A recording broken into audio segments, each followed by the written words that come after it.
Hello friends, welcome to my channel. Friends, आज मैं आपके लिए नंबर सिस्टम का टॉप 10 क्वेश्चन लाया हूं जो कि विभिन्न एग्जाम में 20 से अधिक बार पूछे गए हैं। इससे पहले यदि आप मेरे चैनल पर नए हैं तो सबसे पहले मेरे चैनल को लाइक शेयर एंड सब्सक्राइब कर लें, जिससे मैं जो भी वीडियो अपलोड करूँ उसका नोटिफिकेशन जल्द आप तक आसानी से पहुँच सके। तो चलिए फ्रेंड्स, अब देर न करते हुए क्वेश्चन शुरू करते हैं। फ्रेंड्स, क्वेश्चन देखिए, 2 अंकों की एक संख्या का 1/3 उसके 1/4 से 8 अधिक है तो उस संख्या के अंकों का योग क्या है। देखिए, सबसे पहले पूरे क्वेश्चन में एग्जैक्ट वैल्यू कितना है 8, तो बोलता है वो क्या है, अधिक है। तो कम या अधिक का मतलब क्या होता है, अंतर। इस क्वेश्चन को हम लोग बनाएंगे अंतर बराबर अंतर से। कैसे बनाएंगे, अंतर बराबर अंतर से। अब देखिए, 2 अंकों की एक संख्या है, तो माना 2 अंकों की संख्या 1 है। 1 क्यों माने, क्योंकि जब बात 1/3 1/4 यानी भिन्न में करेगा तो टोटल हम 1 मानते हैं। ठीक है। अब बोलता है 2 अंकों की एक संख्या यानी 1 का 1/3 उसके 1/4 से 8 अधिक है, तो कम या अधिक का मतलब अंतर। तो एग्जैक्ट वैल्यू इधर रखते हैं। ये जो अंतर 8 है वो किसके किसके बीच है, 1/3 और 1/4 के बीच।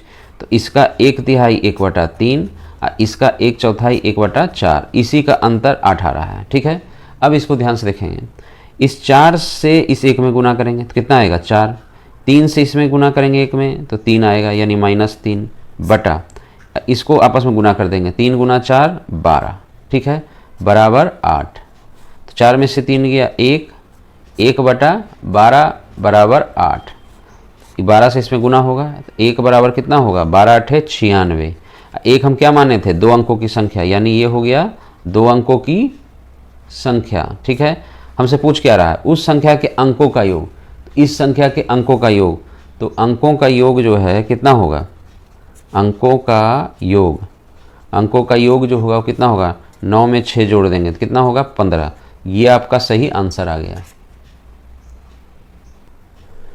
नेक्स्ट क्वेश्चन देखिए, किसी संख्या का 2/3 मूल संख्या से 10 कम है तो वह संख्या क्या है। जब बात भिन्न में हो तो 2/3 1/3 तो संख्या हम 1 मानेंगे। तो हम मान लेते हैं कि माना संख्या बराबर 1, माना संख्या बराबर 1 है। ठीक है। तो बोलता है किसी संख्या का 2/3 मूल संख्या यानी 1 से 10 कम है, तो कम या अधिक का मतलब क्या होता है, तो मैंने बताया है कम या अधिक का मतलब होता है अंतर। तो इसको बनाएंगे अंतर बराबर अंतर। ठीक है। एग्जैक्ट वैल्यू वाला इधर रखेंगे, 10 इधर रखें। ये 10 किसके किसके बीच अंतर है, 2/3 और मूल संख्या। तो 2/3 और मूल संख्या कितना हो गया 1, इसका 2/3 कितना होगा 2/3, इसका अंतर कितना आ रहा है 10। ठीक है। अब इसमें गुना करेंगे, 3 एकम 3, 3 में से 2 गया कितना होगा 1, 1/3 बराबर 10। 3 से इसमें गुना कर लेंगे, 1 बराबर कितना हो जाएगा 10 × 30, यानी वह संख्या कितनी है 30 है। तो आंसर हो जाएगा कि संख्या क्या है, तो संख्या जो है वो 30 है।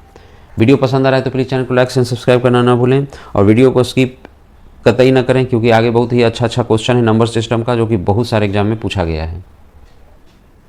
नेक्स्ट क्वेश्चन देखिए, जब किसी संख्या के 75% में 75 जोड़ते हैं, ठीक है, तो वही संख्या प्राप्त होती है। तो हम मान लेते हैं, देखिए किसी संख्या के 75%, बोलता है किसी संख्या के 75%, कोई संख्या है उसके 75% में जब 75 जोड़ते हैं, ठीक है, तो वही संख्या प्राप्त होती है। तो वही संख्या मतलब 100% प्राप्त होती है। देखिए कोई भी संख्या जो है वो अपने आप में 100% होता है। फिर से देखिए, जब किसी संख्या के 75% में 75 जोड़ते हैं तो वही संख्या प्राप्त होती है, यानी 100% प्राप्त होती है। अब इस 75 को इसमें से माइनस करेंगे तो 100 में से 75 गया कितना होगा 25%। तो 25% का वैल्यू कितना हो जाएगा, ये 75। 1% का वैल्यू कितना होगा, 25 से इसको काटेंगे 3 बार में, 1% का वैल्यू 3। संख्या ज्ञात करें तो संख्या अपने आप में कितना होता है 100%, यानी आपसे 100% का वैल्यू पूछ रहा है। तो 1% 3, तो 100% कितना 300, यानी वो संख्या जो है वो कितना है 300 है। नेक्स्ट क्वेश्चन देखिए, 53 रुपये को ABC में इस प्रकार बांटा गया है कि A को B से 7 रुपये अधिक मिलता है और B को C से 8 रुपये अधिक मिलता है। A का हिस्सा बताएं। ध्यान से देखिएगा, टोटल जो है 53 रुपया को बांटने के लिए बोला है। कितना रुपया को, 53 रुपया को। उसमें बोला है कि इसको जो है ए, बी और सी में इस प्रकार बांटा गया है कि ए को बी से 7 रुपया अधिक मिलता है, इस ए को इस बी से 7 रुपया अधिक मिलता है, तथा बी को सी से 8 रुपया अधिक मिलता है। इस बी को जो है सी से कितना, बी को सी से 8 रुपया अधिक मिलता है, इस बी को सी से 8 रुपया अधिक मिलता है। ठीक है, तो इससे आप एक चीज़ समझिए कि ए को बी से 7 अधिक मिला, बी को सी से 8 अधिक मिला, इसका मतलब ए को बी और सी 2 आदमी से ज़्यादा मिला, अब बी को सी यानी 1 आदमी से ज़्यादा मिला। इतना समझ में आ गया। ऐसे क्वेश्चन में हमेशा सबसे ज़्यादा किसको मिला है, ए को, तो हमेशा ए को हिस्सा निकालेंगे। किसका हिस्सा निकालेंगे, ए का हिस्सा। ठीक है, ध्यान से देखिए, ए का हिस्सा हम लोग निकालेंगे, ए का हिस्सा, क्योंकि सबसे ज़्यादा जो है ए को ही मिला है। ए का हिस्सा बराबर, सबसे पहले कितना रुपया बांटना है, 53 रुपया, 53 को लिख दीजिए, फिर प्लस करिए। ए को कितना ज़्यादा मिला है, ए को 7 ज़्यादा मिला है, कितना लोगों से ज़्यादा मिला है, 2 लोगों से ज़्यादा, गुना 2 करेंगे। ठीक है, फिर प्लस करेंगे। बी को 8 रुपया ज़्यादा मिला है, कितना लोग से ज़्यादा मिला है, 1 लोग से ज़्यादा मिला है, तो गुना 1 करेंगे। ठीक है, टोटल कितना लोग हैं, 3 लोग हैं, तो 3 से हम भाग दे देंगे। ठीक है, अब हम यहाँ लिखेंगे कितना, 53 प्लस 7 दूना 14 और प्लस 8 कम 8 अब बटा 3 लिख दिए। अब ध्यान से देखिएगा, अब सबको जोड़िए, है ना, तो 3 और 4 7 8 15 का 5 हासिल 1 1 5 6 और 1 7 75 बटा 3 कितना हो गया, 25। तो ए का हिस्सा निकल गया कितना, 25। ठीक है, 25 हो गया। सपोज करिए, देखिए आपका तो आंसर निकल गया कि ए का हिस्सा बताएं कितना हो गया, 25। सपोज करिए बी और सी का भी निकालना हो, तो चलिए बी और सी का भी निकालते हैं। तो बी का निकाल देते हैं अपने मन से, है ना। ए को बी से ज़्यादा मिला है कितना, 7 रुपया, ए को बी से 7 रुपया ज़्यादा मिला। हम ऐसे भी तो बोल सकते हैं कि बी को ए से 7 रुपया कम मिला, तो बी को ए से यानी 25 से 7 रुपया कम मिला, यानी कितना मिला, 18 रुपया मिला। ठीक है, सी का निकाल देते हैं। बी को सी से 8 ज़्यादा मिला, इसका मतलब सी को बी से 8 रुपया कम मिला, सी को बी से 8 रुपया कम मिला, यानी इस 18 से 8 रुपया कम मिला, यानी कितना, 10।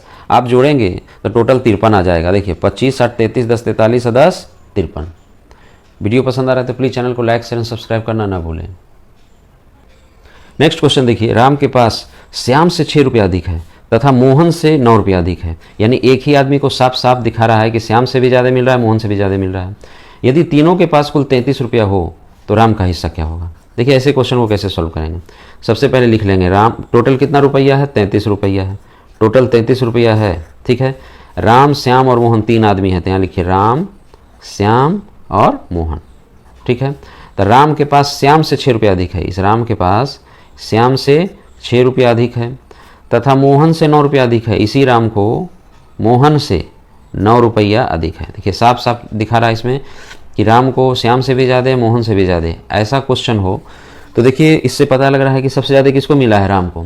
तो हमेशा राम का हिस्सा ही निकालेंगे क्योंकि सबसे ज़्यादा राम को मिला है। ठीक है, तो सबसे पहले टोटल लिख लेंगे 33 प्लस, इसमें साफ साफ दिख रहा है तो इसमें तो पता लगाने का ज़रूरत ही नहीं है कि 2 आदमी से ज़्यादा मिला कि 1 आदमी से, सीधा जोड़ दीजिए 6 प्लस 9। कितना लोग हैं, 3 लोग हैं, 3 इसमें भाग दे दीजिए। तो 3 और 6 9 9 9 18 का 8 हासिल 1 1 3 4 अब बटा 3 कितना हो गया, 16 16 3 48। ये राम का हिस्सा निकल गया। हमसे पूछ क्या रहा है, राम का हिस्सा, ये राम का हिस्सा निकल गया। अब थोड़ा देर के लिए आपको एक्स्ट्रा बता देते हैं कि मान लीजिए श्याम का हिस्सा बोला तो श्याम का हिस्सा निकाल लेते हैं। राम को श्याम से 6 ज़्यादा मिला है ना, इसका मतलब श्याम को राम से 6 कम मिला है, तो इस राम से 6 रुपया कम मिला है श्याम को, यानी 16 में से 6 गया 10 मिला। अच्छा, इस राम को मोहन से 9 ज़्यादा मिला है, मोहन का भी हिस्सा निकाल लेते हैं। इस राम को मोहन से 9 ज़्यादा मिला है, इसका मतलब इस मोहन को राम से 9 रुपया कम मिला, इस मोहन को राम से यानी 16 से 9 रुपया कम मिला। तो कितना हो गया, 16 में से 9 गया 7। अब जोड़िए 16 10 26 और 7 33 रुपया आ जाएगा। वीडियो पसंद आ रहा है तो प्लीज़ चैनल को लाइक शेयर सब्सक्राइब करना ना भूलें। नेक्स्ट क्वेश्चन देखिए, एक शिक्षक अपने विद्यार्थियों को बराबर बराबर कतारों और स्तंभों में खड़ा करना चाहता है। मतलब है ना, मतलब जितना जो है कतार में होगा उतना ही स्तंभ में होगा। कहने का मतलब देखिए, जितना कतार में होगा उतना ही स्तंभ में होगा, यही कहना चाह रहा है। यदि उसके पास 1521 विद्यार्थी हों, टोटल कितने विद्यार्थी हों, 1521, ठीक है। तो प्रथम कतार में विद्यार्थियों की संख्या क्या होगी, तो उतना जितना वाला जितना क्वेश्चन है उसको हम अंडर रूट निकालते हैं, उतना जितना वाले क्वेश्चन का हम अंडर रूट निकालते हैं, यानी इसका हम अंडर रूट निकालेंगे। तो 1581 कितना का स्क्वायर होता है, 39 का, यानी एक कतार में 39 लोग हैं और एक स्तंभ में 39 लोग हैं। हमसे पूछ क्या रहा है, प्रथम कतार में विद्यार्थियों की संख्या, तो कितना है प्रथम कतार में, प्रथम कतार में विद्यार्थियों की संख्या है ना, विद्यार्थी यानी छात्रों की संख्या कितना है, 39। यहाँ नोट्स में लिख लीजिए कि उतना जितना वाले क्वेश्चन में, उतना जितना वाले क्वेश्चन में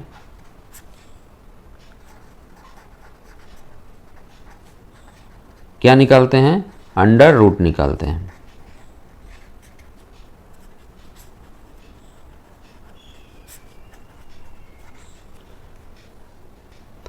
नेक्स्ट क्वेश्चन देखिए, विनोद के गणित में प्राप्तांकों का 1/3 भाग उसके द्वारा समाज अध्ययन में प्राप्तांकों के 1/2 भाग से 30 अधिक है।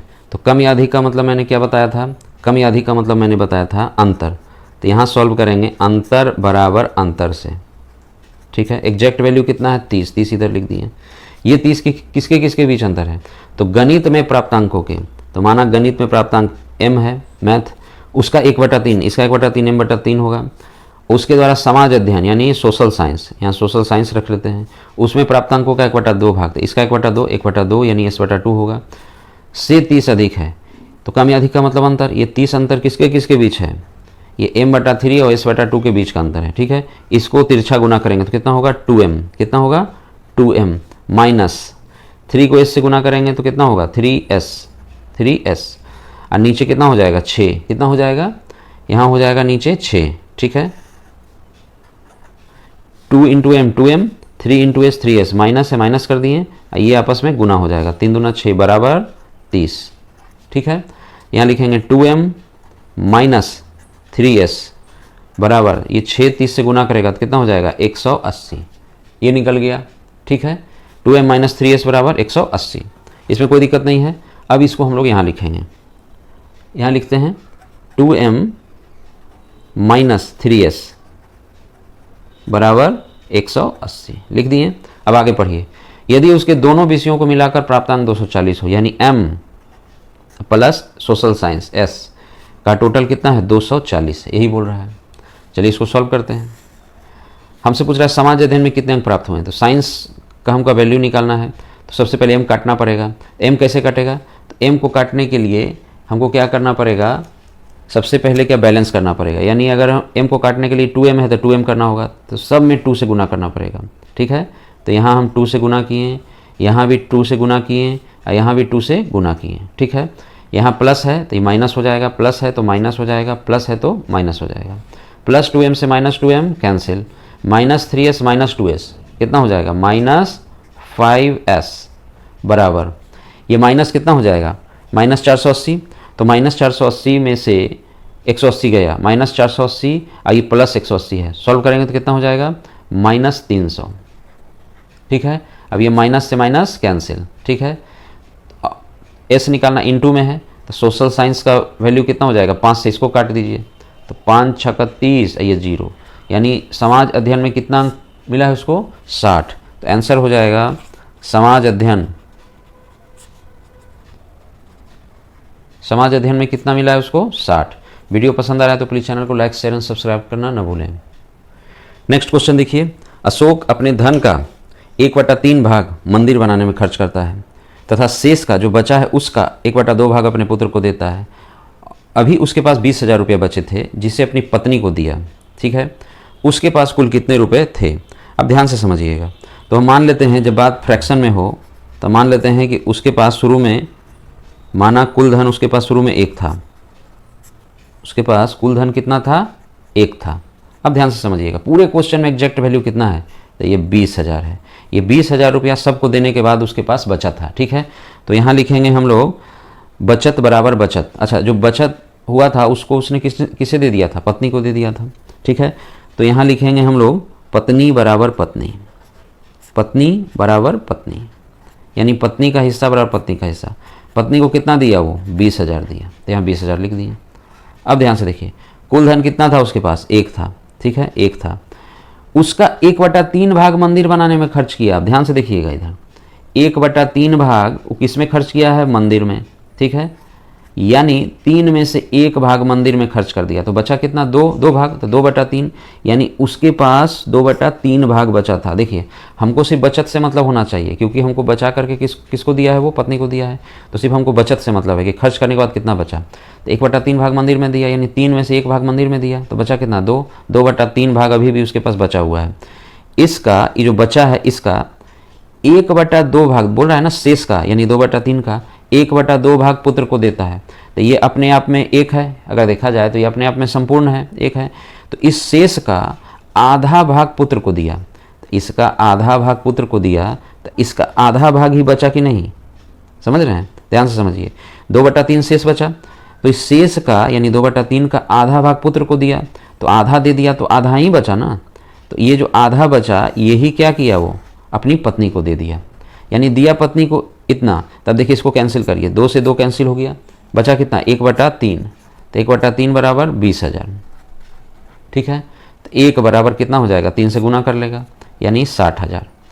ये 1 हम क्या माने थे, 1 हम माने थे उसका कुल धन, तो बोल रहा है उसके पास कुल कितने रुपए थे, तो उसके पास कुल 60,000 रुपये थे। वीडियो पसंद आ रहा है तो प्लीज़ चैनल को लाइक, शेयर एंड सब्सक्राइब करना ना भूलें। नेक्स्ट क्वेश्चन देखिए, किसी वर्ग में 1/3 विद्यार्थी पिकनिक के लिए पटना जाना चाहते हैं, तो बात भिन्न में हो रहा है, फ्रैक्शन में हो रहा है, तो टोटल 1 मान लेंगे, यानी मानेंगे टोटल विद्यार्थी 1 है, तथा 1/2 भाग विद्यार्थी गया जाना चाहते हैं, तथा बाकी सब उदासीन है, यानी न्यूट्रल है, कहीं नहीं जाता है। यदि उदासीन विद्यार्थियों की संख्या गया जाने वाले विद्यार्थियों की संख्या से 10 कम है, तो कम या अधिक का मतलब अंतर, तो ये अंतर 10 किसके किसके बीच है, उदासीन और गया जाने वाले विद्यार्थियों के बीच। पटना जाने वाले विद्यार्थियों की संख्या क्या है, चलिए ध्यान से देखिएगा। तो मान लेते हैं कि माना कुल विद्यार्थी कितना है, 1 है, माना कुल विद्यार्थी 1 है। 1 क्यों मान रहे हैं, क्योंकि बात फ्रैक्शन में हो रहा है, ठीक है।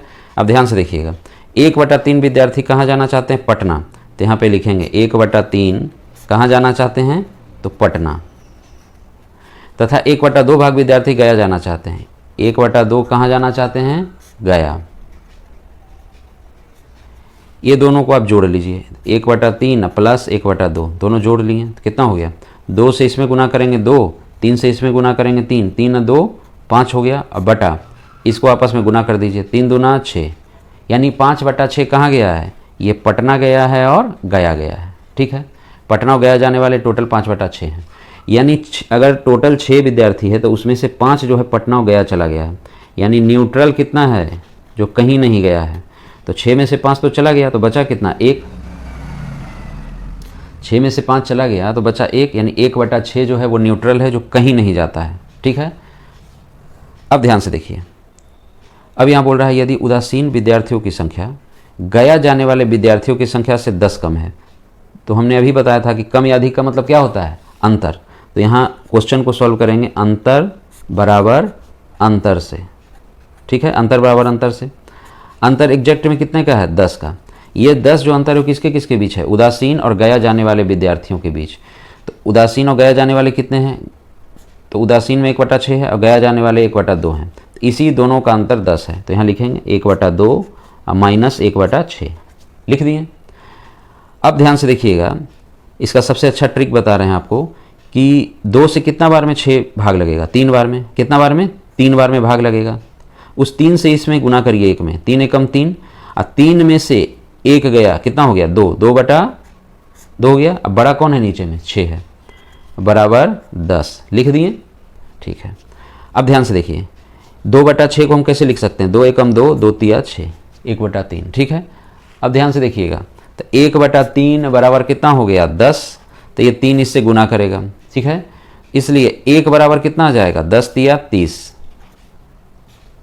1 हम क्या माने थे, 1 हम माने थे कुल विद्यार्थियों की संख्या, यानी कुल विद्यार्थी कितने हो गए, टोटल स्टूडेंट कितना हो गया, टोटल स्टूडेंट्स जो है 30 हो गया। हमसे टोटल स्टूडेंट्स नहीं पूछ रहा है, हमसे पूछ रहा है पटना जाने वाले विद्यार्थियों की संख्या कितनी है। तो पटना जाने वाले कितने विद्यार्थी हैं, 1/3। तो आंसर तो यहीं पे निकल गया था, 1/3 का वैल्यू कितना आ रहा है, 10, 1/3 का वैल्यू 10। तो यहाँ हम लिख देंगे कि पटना जाने वाले कितने हैं, तो 10। अब ऐसे भी निकाल सकते हैं, टोटल स्टूडेंट कितना है 30, तो इस 30 का 1/3 निकालेंगे तो कितना आएगा 10। हो गया आंसर। तो वीडियो पसंद आ रहा है तो प्लीज़ चैनल को लाइक शेयर एंड सब्सक्राइब करना ना भूलें। नेक्स्ट क्वेश्चन देखिए, ए अपने धन का 1/5 भाग बी को दिया। देखिए बात फिर फ्रैक्शन में हो रहा है, तो मान लेंगे कि टोटल ए के पास कितना था, 1 धन था। तो माना ए के पास कितना धन था, ए के पास कुल धन 1 था। तो जब भी फ्रैक्शन में बोलेगा तब हम 1 मानेंगे, ठीक है। अब ध्यान से देखिए, पूरा क्वेश्चन पढ़ रहे हैं। ए अपने धन का 1/5 भाग बी को दिया।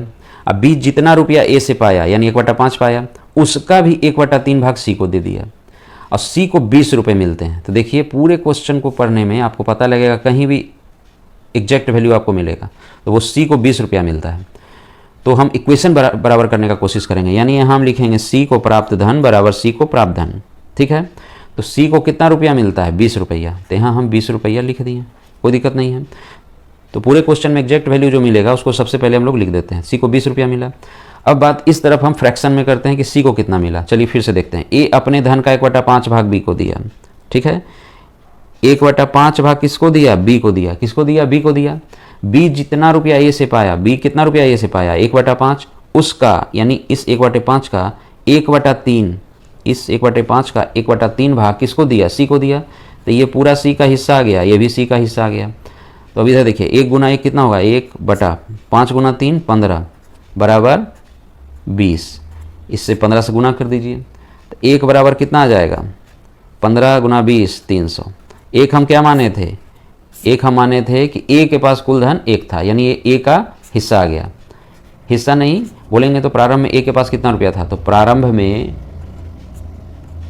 ए के पास कितना रुपया था, तो 300 रुपया था। फ्रेंड्स आज मैंने आपको नंबर सिस्टम का पार्ट 1 बता दिया है। वीडियो यदि पसंद आया तो प्लीज़ चैनल को लाइक शेयर सब्सक्राइब करना ना भूलें। तो मिलता हूँ नेक्स्ट वीडियो में, तब तक के लिए बाय।